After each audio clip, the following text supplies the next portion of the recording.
Naku po, PNP at NBI inatasan na ng DOJ na ipatupad ang ICC arrest. Naku po, ano na nangyari sa ating bansang Pilipinas? Nitong nakaraan, meron akong isang video kung saan galit na galit ngayon ng mga DDS mga tol. Dahil nga doon sa matagal na pag-absent ni Senator Bato, tapos pumasok lang siya para bumoto dahil tinawagan siya ni Alan Cayetano. So marami nag-comment sa inyo na baka nabayaran, nagkaroon ng maleta. Ako po, kung alam nyo lang, sana nga no? Para hindi na tayo nagbablog ng ganito kasi sa totoo lang mga tol, nakakatawa na lang talaga kung ano nangyayari sa Pilipinas. Hindi magbabago ang stand ko rito. Dito naman sa pagkakataong to, baka naman maraming loyalist ang magalit, no? O baka pinklawan. Kasi hindi talaga magbabago ang tingin ko rito. Hindi magbabago ang opinion ko rito mga tol. Kung si Senator Bato de la Rosa ay pinaniniwalaang dito nagkasala sa Pilipinas, ipakita natin sa buong mundo na may kakayanan ng Pilipinas litisin ang lahat ng nasasangkot sa anumang krimen dito, mababa man o malaki. Yun lang naman yung gusto kong ipaintindi sa inyo na hindi ninyo maintindihan. Kaso ang sinasabi nga ninyo, wala ngang kakayanan yung Pilipinas, hindi mo ba matanggap? Wala ngang kakayanan ng Pilipinas kaya nga dinadala sa ICC kasi doon lilitisin talaga nila. Kaso nga mga kapatid, anong pinagkaiba niyan sa parang sinakop na rin tayo ng ibang bansa o sinakop na rin tayo ng mga banyaga? Bagamat walang bansang kinabibilangan itong ICC. Wala naman talagang bansa yan. International Criminal Court nga yan. Pero ang gusto ko lang kasing ipakita o gusto ko lang ipaalam sa inyo, ipakita sa inyo, dapat ang image ng Pilipinas, meron tayong sariling kakayanan. Hindi lang yung mga mabababang tao ang kayang-kayang litisin dito sa Pilipinas. Dapat kahit sino pa yan, presidente, senator. Kaso wala ito talaga totoo Hindi na ba magbabago ang takbo ng Pilipinas? Maging yung ating nasa gobyerno talagang willing nang magpailalim sa mga banyaga. So eto na nga ipapatupad na daw ang ICC arrest warrant versus Senator De La Rosa. So ibig sabihin aarestuhin na ngayon si Senator Bato. Magandang gabi po, Luzon, Visayas at Mindanao. Ipinaaresto na ng Department of Justice ang tinawag nilang fugitive from justice na si Senador Bato de la Rosa. Fugitive from justice. Niyan ang babala laban sa mga magkakanlong at tutulong sa senador na takasan ng batas. Ako naiintindihan ko marami magagalit dito sa opinion ko, dito sa reaction ko. Pero sige, igagalang ko kayo. Ako na lang ang uunawa sa inyo. Okay? Hindi na muling natunton si De La Rosa mula nang mawala sa Senado noong isang linggo. Pero ayon sa DOJ, meron na silang lead kung nasaan ito. Nakatutok si Darlene Kai. Matapos ibasura ng Korte Suprema ang hiling ni Senator Bato de la Rosa na pigilin ang pag-aresto sa kanya, ito ang direktiba ngayon sa mga alagad ng batas. I would like to confirm, one, the Philippine law enforcement agencies, which would include the PNP, the National Bureau of Investigation, are now tasked to effect the arrest of Senator Bato de la Rosa. Naiintindihan ko naman yan Meron din kasi tayong batas na sinasabing ang pwedeng isuko ng ating gobyerno ang sino man na may arrest mula rito sa International Criminal Court. Nakita ko na yan mga tol Meron naman talaga yan sa batas Pero tulad nga ng ibang bansa, meron sila kasing paninindigan dyan. No, hindi sila nakikipag-cooperate dyan kasi siguro ganun din yung paniniwala nila. Soberanya nila yan. Pinaprotektahan din nila yung soberanya nila.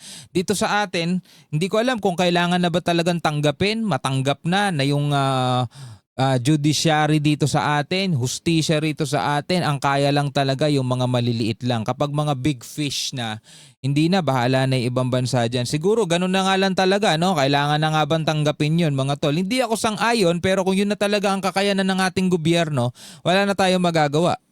Wanted si De La Rosa ng International Criminal Court bilang isa sa co-perpetrators sa kasong crime against humanity of murder kaugnay ng madugong war on drugs ng Duterte administration. Isang arrest warrant mula sa ICC ang hawak ng mga ahente ng National Bureau of Investigation nang tinangka nilang arestuhin si Senator De La Rosa sa Senado noong isang linggo. Naglaho siyang parang bula noong Huwebes matapos ang kaguluhan sa Senado. Senator Bato is a fugitive from justice. And he should be brought to the ICC to face the charges before him.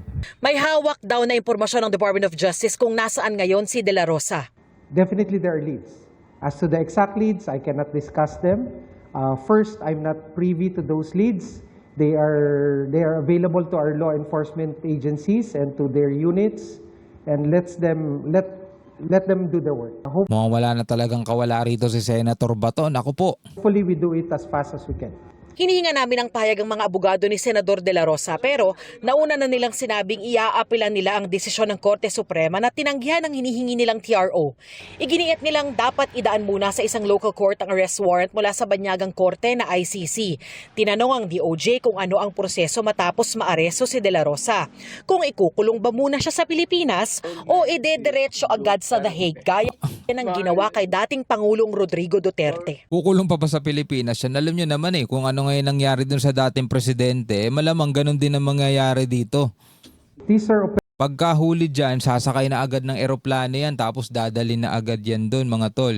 Again gusto ko lang linawin sa inyo, wala tayong pinapanigan na kahit anong partido, politika dito sa Pilipinas. Hindi tayo pinklawan o dilawan, DDS o loyalist mga tol. Kumbaga, pinag-uusapan lang natin dito, binibigay ko lang yung aking opinion at ang aking reaksyon about kung sa tingin ko ba tama o hindi, no? Wala akong pwedeng sabihin, hindi, tama kasi si Bato kaya hindi siya pumasok kasi nga nagtatago siya rito. Hindi, may panunungkulan siyang kailangan gampanan senator siya di ba? Ngayon, tama ba na ipadala siya doon sa ICC? Bagamat sinasabi ng iba na tama, o malamang sinasabi ng ilan sa inyo na tama, ako sa paniniwala ko mali. Paniniwala ko yun, di ba? Kung ayun ang paniniwala ninyo, okay lang, sa inyo yan. operational matters that I cannot discuss so that we don't defeat the purpose of the arrest, which is the ultimate objective is to bring him to the ICC. Ngayong itinuturing ng pugante si Senator Bato de la Rosa ay nagbabala ang Justice Department sa mga tutulong na makatakas o makapagtago siya. Nangihingi rin sila ng kooperasyon sa mga may impormasyon kung nasaan ngayon si de la Rosa. Bad trip na naman dito mga DDS, no? Ang sa akin din pong pakiusap, those who might be aiding or abetting or helping Senator Bato evade the law, there are consequences. Alam natin na sa panuntunan ng rule of law may pananagutan. Naku po, mukhang malalagot din dito si Senator Robin. Kasi si Senator Robin ang tinuturungan naglabas kay Senator Bato dun sa Senado Tapos may mga ulat na ginamit lang daw yung kaguluhan na yon, kumbaga parang agaw atensyon para makalabas si Bato. Yung nagtago, hindi lamang po sa mata ng batas ng Pilipinas, pati rin po sa batas ng ICC. Nakaalerto pa rin daw ang Bureau of Immigration sakaling magtangkang lumabas ng bansa si De La Rosa. Pero sa ngayon, wala pa raw nakitang record na umalis na siya sa Pilipinas. As far as I know, there is an application for an Interpol Red Notice. Of course, I mean, that is a remedy available to us. Darlene Kai. Okay, ulitin ko sa inyo mga tol hindi natin kailangan mag-away-away tungkol dito sa mga bagay na to. Iba-iba kasi tayo ng opinion, iba-iba tayo ng laman ng isipan at paninindigan.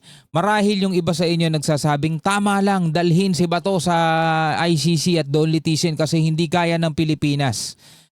May punto kayo, pero meron din kayong nakakalimutan. Kumbaga, eto na ba talaga yung muka ng Pilipinas na kailangan nating ipakita sa lahat ng bansa? Wala tayong kakayanan para litisin ang mga big fish dito sa Pilipinas. Ang kaya lang natin yung mga maliliit. Siguro yun na talaga yung gusto nating ipakita sa ibang bansa. Sige. Ngayon naman may mga nagsasabing mali. Dapat dito litisin si Senator Bato. Diba? Hindi tayo dapat magpa-under dyan sa mga banyaga na yan. Sa puntong yon, medyo sumasang-ayon ako dyan. Sa buntong yan mga tol. Kaya DDS man ang nagsasabi niyan, sumasang-ayon ako dyan. Kaya kahit galit sa akin lahat ng mga DDS, sumasang-ayon pa rin ako doon sa sinasabi nila na dapat talaga rito sa Pilipinas litisin si Senator Bato. So tulad nga nung sinabi ko sa inyo, wala akong kulay ng politika rito. Okay, comment na lamang kayo sa ibaba kung ano ang inyong opinion.